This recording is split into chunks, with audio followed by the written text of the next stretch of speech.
ही कथा आहे भगवान श्रीकृष्ण आणि एका फळ विक्रेत्याची.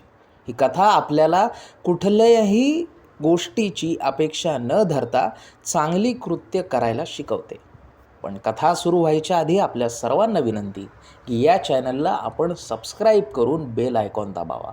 चॅनल हा पूर्णतः निशुल्क आहे, म्हणजेच मोफत आहे आणि त्यामुळे सबस्क्राईब केल्यास इथून पुढच्या सर्व कथा आपल्याला जेव्हा जेव्हा रिलीज होतील तेव्हा नोटिफिकेशन आल्यावरती आपल्याला त्या ऐकता येतील.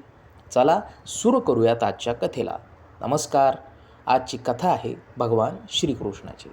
तर झालं असं की लहान श्रीकृष्ण हा खूप गोड आणि रसाळ फळं, म्हणजेच ज्याला आपण आजच्या भाषेमध्ये बटर शुगर कँडी म्हणायचो, त्याला खायला खूप आवडायच्या. आणि त्यामुळेच गोकुळामध्ये असलेली एक फळ विक्रेती महिला, जिचं नाव सुखिया होतं, ती दररोज गोकुळच्या रस्त्यांवर फळं विकण्यासाठी जायची. एके दिवशी ती तिच्या फळांच्या टोपलीसह कृष्णाच्या दाराशी पोहोचली. ती तिथे थकून बसली आणि म्हणाली की सकाळपासून संध्याकाळपर्यंत माझं एकही फळ विकलं गेलं नाही. घरात आता एक मुठभर धान्यसुद्धा नाही. देवा, तिने आकाशात बघितलं आणि म्हणाली की देवा, मला काहीतरी मदत कर. कृष्ण तिथेच खेळत होता. सुखियाचं बोलणं ऐकून तो तिच्याकडे गेला आणि म्हणाला की आई, मला पण ही गोड फळे खायला खूप आवडतात. मला खूप भूक लागली, ही फळे मला खायला दे ना. सुखिया त्याला म्हणाली की मी तुला फळे देईन, पण तुला त्यांची किंमत मोजावी लागेल. या फळांच्या बदल्यात तुला मला काहीतरी द्यावं लागेल. कृष्ण हसत म्हणाला की हो हो, मी ते लगेच आणतो. आणि लगेच कृष्ण आतमध्ये दुडक्या पावलांनी पळत गेला आणि आतमध्ये एका भांड्यात गहू ठेवला होता.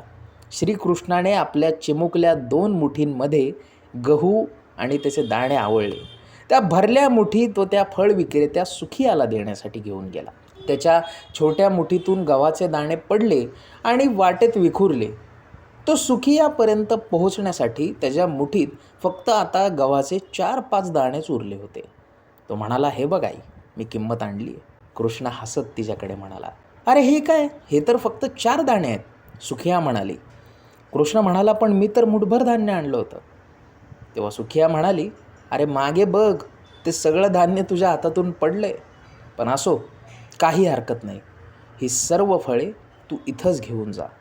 सुखियाला वाटलं की त्याच्या बदल्यात तिला काहीही मिळालं नाही तरी कृष्णा दिसायचाच इतका गोड की या बाळाची भूक भागवणं तिला आवश्यक वाटलं आणि म्हणून तिच्या फळांची सगळी टोपलीच तिने श्रीकृष्णाला दिली. मात्र चमत्कार इथून पुढे झालेला दिसला. जेव्हा सुखिया ही थकून निराश होऊन आपल्या घरी पोहोचली तेव्हा तिला दिसलं की तिची संपूर्ण टोपली जेव्हा तिने डोक्यावरून खाली ठेवली तेव्हा त्या टोपलीत सगळेच्या सगळे टोपलीभर हिरे आणि मोती भरलेले होते आणि त्यासोबतच सोन्याच्या मोहरा देखील होत्या. त्या फळ विक्रेतीला कळालं की त्या दिव्य बाळाने म्हणजेच श्रीकृष्णाची ही काहीतरी लीला नक्की आहे आणि म्हणून सुखियाने मनातल्या मनात त्या फळ विक्रेत्या कृष्णाचे आभार मानले आणि भरपूर आशीर्वाद देखील दिले. तर तुम्हाला या गोष्टीतून काय मिळालं हे तुम्ही पाहिलं की त्या फळ विक्रेत्याने तिची सगळी फळं निस्वार्थपणे म्हणजेच कोणत्याही अपेक्षेशिवाय इच्छेशिवाय कृष्णाला दिली.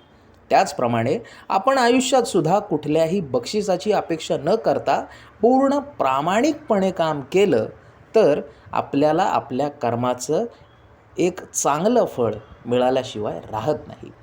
तुम्हाला ही गोष्ट कशी वाटली आम्हाला आवर्जून सांगा आणि अशीच माहिती, अशाच गोष्टी नियमितपणे ऐकण्यासाठी आपल्या चॅनलला लाईक, शेअर आणि सबस्क्राईब करायला विसरू नका. धन्यवाद.